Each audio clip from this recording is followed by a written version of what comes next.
수요일 새벽 기도에 오신 여러분들을 주님의 이름으로 환영하고 축복합니다. 오늘도 계속해서 선교가 진행되는 날입니다. 그리고 오늘도 아침에 찬양 인도와 또 오전 오후에 선교에 동참하고 또 오후에 이제 게임을 인도하는 이제 그런 시간들을 가지게 될 텐데요. 우리 여름 캠프 잘 준비할 수 있도록 우리 선교팀 위해서 기도해 주시면 좋겠습니다. 그리고 오늘은 우리 여름 수요 묵상이 있는 날입니다. 오늘 첫 시간 시작하게 되고요. 교역자들이 번갈아 가면서 인도하면서 또 여러분께 도움을 드리게 되는데, 오늘은 전체적으로 제가 진행을 하면서 또 우리 다른 교역자님들이 도움을 주시는 그런 시간들을 가지려고 합니다. 우리 많이 참여해 주시고요. 7시에 교회 소예배실에서 진행되니까 많이 참여해 주시면 감사하겠고요. 온라인도 말씀드렸던 것처럼 7시에 바로 되지 않을 수도 있긴 합니다만 좀 늦게라도 올라가니까요. 혹시 참여하실 분들은 함께 참여해 주시면 감사하겠습니다. 네, 오늘 기도하면서 오늘 아침 새벽 기도 시작하도록 하겠습니다. 하나님 아버지, 감사합니다. 오늘도 주님 앞에 나올 수 있게 하여 주시고 이 수요일을 주님 앞에 올려드릴 수 있도록 인도해 주시니 감사합니다. 잠언의 말씀들을 들여다볼 때마다 하나님께서 말씀하시는 지혜가 우리에게 정말로 필요하다라는 것을 다시 한번 확인하게 됩니다. 그러면서도 어떻게 해야 그 지혜를 우리 마음속에 얻을 수 있을 것인가를 놓고 고민하게 될 때가 많이 있습니다. 하나님, 이 아침에도 그래서 그 고민을 가지고 주님 앞에 나옵니다. 주님 앞에 엎드려서 하나님의 지혜를 어떻게 하면 내 삶 속에 얻을 수 있을 것인가를 하나님 앞에 내려놓으면서 주님 임하여 주시옵소서, 우리에게 지혜를 허락하여 주시옵소서, 이렇게 우리가 기도하며 이 자리로 나와왔습니다. 주님, 우리의 기도에 응답하여 주시고 오늘 말씀을 통해서 우리에게 새롭게 깨닫게 하시는 하나님의 지혜를 우리가 우리 삶 속에서 살아낼 수 있도록 주님 인도하여 주시옵소서. 오늘도 계속되고 있는 토론토 시티 미션과의 우리 선교의 모든 과정을 주님께서 주관하여 주시고 우리 선교팀의 모든 이들을 주님께서 지켜주시고 그곳에 참여한 아이들이 하나님을 만나고 돌아갈 수 있도록 오늘도 주님께서 그 선교를 이끌어 주시옵소서. 모든 영광을 주님께 올려드리며 예수님의 이름으로 기도드립니다. 아멘. 오늘 우리에게 주시는 하나님의 말씀은 잠언 2장 16절부터 22절까지의 말씀입니다. 잠언 2장 16절부터 22절까지의 말씀을 봉독하도록 하시겠습니다. 지혜가 또 너를 음녀에게서 말로 호리는 이방 계집에게서 구원하리니 그는 젊은 시절에 짝을 버리며 그의 하나님의 언약을 잊어버린 자라. 그의 집은 사망으로 그의 길은 스올로 기울어졌나니 누구든지 그에게로 가는 자는 돌아오지 못하며 또 생명길을 얻지 못하느니라. 지혜가 너를 선한 자의 길로 행하게 하며 또 의인의 길을 지키게 하리니 대저 정직한 자는 땅에 거하며 완전한 자는 땅에 남아 있으리라. 그러나 악인은 땅에서 끊어지겠고 간사한 자는 땅에서 뽑히리라. 아멘. 오늘 말씀은 어제 말씀에서 이어지는 지혜의 유익 네 번째와 다섯 번째 내용을 담고 있습니다. 다만 어제 말씀의 끝부분이었던 12절부터 15절까지도, 그러니까 지혜의 유익 세 번째죠. 이 둘과 연결되는 내용이라서 같이 오늘 다루겠다라고 그렇게 말씀을 드렸습니다. 그래서 12절부터 22절까지의 말씀을 오늘 함께 보도록 하겠습니다. 오늘 보게 되는 이 세 가지 유익은 모두 지혜를 추구하는 목적에 해당합니다. 우리가 어제 살펴보았듯이 지혜라고 하는 것은 하나님을 알게 하는 결과를 가져오고 또 사람과의 관계를 올바르게 만드는 결과를 가져옵니다. 사실은 이 두 가지가 다죠, 어떻게 본다면. 근데 이제 좀 더 구체적인 목적을 제시하는 것이 오늘 본문이다, 이렇게 보실 수가 있습니다. 히브리어의 구조가 그렇게 되어 있습니다. 목적절로 연결이 되어 있고요. 대체로 이 내용은 어제 말씀에서 부가적으로 살펴봤던 우리의 마음과 영혼과 행실을 지키는 문제와 연결이 되어 있다라고 그렇게 볼 수가 있습니다. 삶의 구체적인 얘기가 되니까 어떻게 보면 당연한 거라고 볼 수가 있겠죠. 우리 이것을 하나하나 한번 살펴보겠습니다. 먼저 12절부터 15절 말씀을 보시면요, 우리 오늘 읽지 않았으니까 여러분 눈으로 한번 쭉 읽어보시고요. 여기에서 보면 지혜를 잘 배우는 것이 악한 무리로부터 건져내는 목적을 가진다라고 그렇게 설명을 합니다.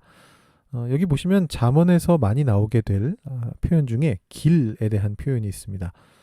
어제 본문에도 사실 나왔었는데요. 8절 말씀에 대저 그는 정의의 길을 보호하시며 그의 성도들의 길을 보전하려 하심이니라 이렇게 나오고 있죠.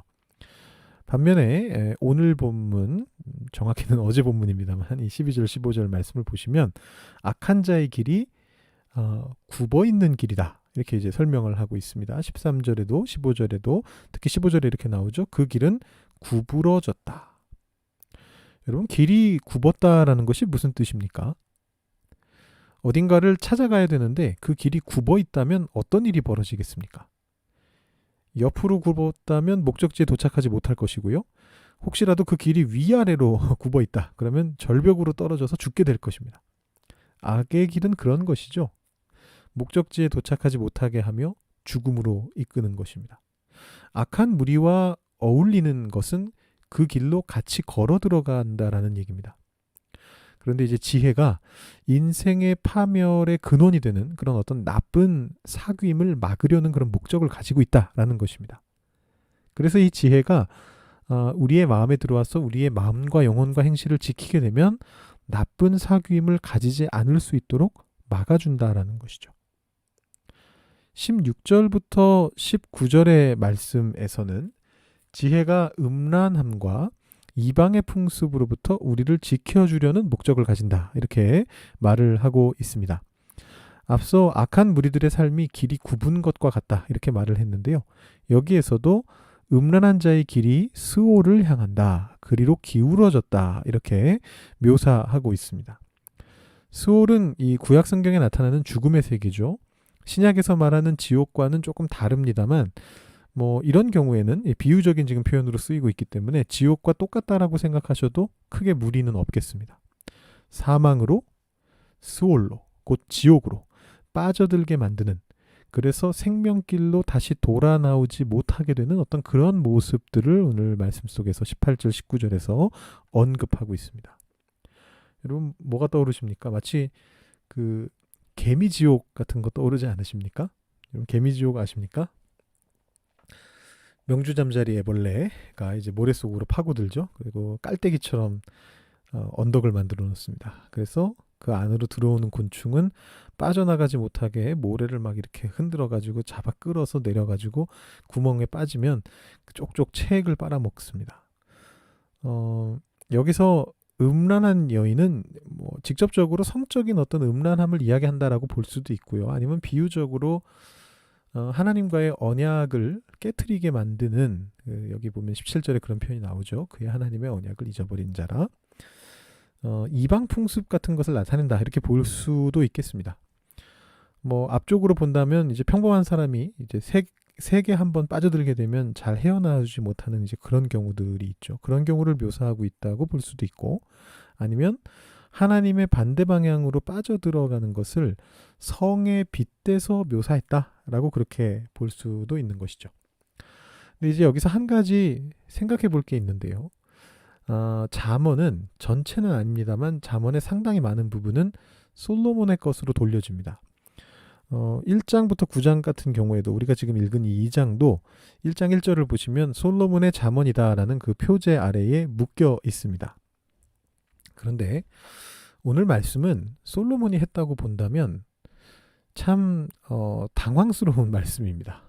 왜냐하면 우리는 솔로몬이 바로 이 잠언의 바로 이 주제에서 실패했다라는 것을 알고 있기 때문입니다. 여러분, 열왕기상 4장을 보시면요, 솔로몬의 지혜와 태평 성대를 찬양하는 묘사가 나옵니다. 얼마나 지혜로웠는가. 그가 잠언을 3,000가지나 말하였다라고 하면서 세상 사람들이 다 솔로몬 지혜를 들으러 왔다 이렇게 나와 있습니다. 그런데 그 솔로몬이 말년에는 이렇게 됩니다. 11장을 보시면요, 솔로몬이 바로의 딸 외에 이방의 많은 여인을 사랑했다. 모압, 암몬, 에돔, 시돈, 헷 여인들을 사랑했다. 후궁이 700, 첩이 300. 그의 여인들이 왕의 마음을 돌아서게 하여서 다른 신들을 따르게 했고 하나님 여호와 앞에 온전하지 못하였다라고 그렇게 기록하고 있습니다. 굉장히 당황스럽죠. 이 잠언을 말한 솔로몬도 지키지 못했던 일을 우리가 지켜야 하는 것입니까? 지킬 수 있는 것입니까? 이 잠언에는 무슨 의미가 있습니까? 말한 사람이 지키지 못했다면 이 잠언에는 무슨 의미가 있습니까? 더욱 당황스러운 점은 솔로몬의 이러한 행동으로 인해서 어떤 여파가 생겨났느냐 하면, 어떤 결과가 나타났느냐 하면 솔로몬의 아들에 대해서 나라가 나뉘어집니다. 통일된 나라였던 나라가 사울, 다윗, 솔로몬, 그리고 나서 북이스라엘과 남유다로 나뉘어지게 됩니다. 그리고 그 솔로몬의 아들은 작은 나라 남유다의 왕이 되는데, 르호보암 왕이죠. 이 왕은 아예 악한 왕으로 판명이 나게 됩니다. 이렇게 되면 1장에 3번이나 나오고, 오늘 말씀의 큰 단락인 2장 1절에도 나오고, 또 앞으로 솔로몬의 잠언에서 여러 번 등장하게 될 내 아들아 라는 표현마저도 희화화가 됩니다. 아들 교육에 실패했거든요. 우리는 아들 교육에 실패한 사람의 입에서 나오는 아들 교육의 지혜를 들어야 하는 것입니까? 물론 이것은 내 아들아 라는 그 표현이 어제 말씀드린 것처럼 어떤 지혜자의 제자 그룹을 향한 표현이다, 이렇게 이해하면 해결이 되기는 합니다만, 그래도 좀 우스꽝스러워 보이는 것이 사실입니다. 많은 학자들은 이 솔로몬의 잠언이라고 하는 표제가 그 표제 아래에 있는 잠언 모두를 솔로몬이 지었다라는 뜻은 아니다라고 그렇게 생각을 합니다. 그중 일부는 솔로몬 이전 시대의 잠언을 솔로몬이 인용한 것도 있을 것이고, 또 일부는 후대의 사람이 솔로몬의 작품에 살을 붙이면서 최종적으로 편집해 놓은 것으로 그렇게 보기도 합니다. 그 사실을 입증해 주는 표현도 잠언에 나오죠. 25장 1절을 보시면 이것도 솔로몬의 잠언이요 유다 왕 히스기야의 신하들이 편집한 것이니라. 후대에, 한참 후대죠. 히스기야의 신하들이 편집했다, 이렇게 밝혀두고 있습니다. 그래서 아마도 이 2장의 잠언은 그중 일부가 솔로몬에게서 나왔을 수도 있습니다만, 적어도 지금 우리가 보고 있는 최종적인 모양은 솔로몬이 아니라 훨씬 후대의 왕실 서기관들을 통해서 만들어진 형태일 것이다, 이렇게 볼 수가 있겠습니다. 그런데 그 사람들도 솔로몬이 이 잠언들에서 실패한 것은 이미 알고 있었거든요. 그렇다면 알고서도 이렇게 적었다라는 것은 의도가 있다라는 것이죠. 왜 그들은 솔로몬이 실패한 잠언을 솔로몬의 입에서 나온 것으로 묘사를 했을까요? 이 굉장히 의도적인 것이다라고 볼 수가 있는데요.